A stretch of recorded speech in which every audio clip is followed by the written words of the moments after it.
Single கம்மானையா captain.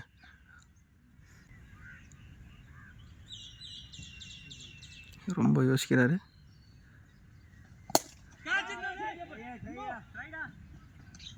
கேட்ச்ரா, one hand கேட்ச்ரா. பேட்டிங்னா பேட்னா கேட்ச்னா. ஆடே கமானியா கேப்டனு. சாட்ரா பாய். ஃபோர்ரா. அடே குட் ஃபீல்டிங் தம்பி, கீழே விழுந்துட்டடா. ஃபோர்ரா பாய். கமான் பேட்டிங்டா. Run out. Over 22 8 run. எத்தனையாச்சு? 16 ஆச்சு. அப்படியா? இல்லையே. 6 7 8 14 ரன்னு வேணும். ஆமாம், 14 ரன்னு வேணும். 6 பாலுக்கு 14 ரன்னு. கேப்டன் கையில் தான் இது மேட்ச்.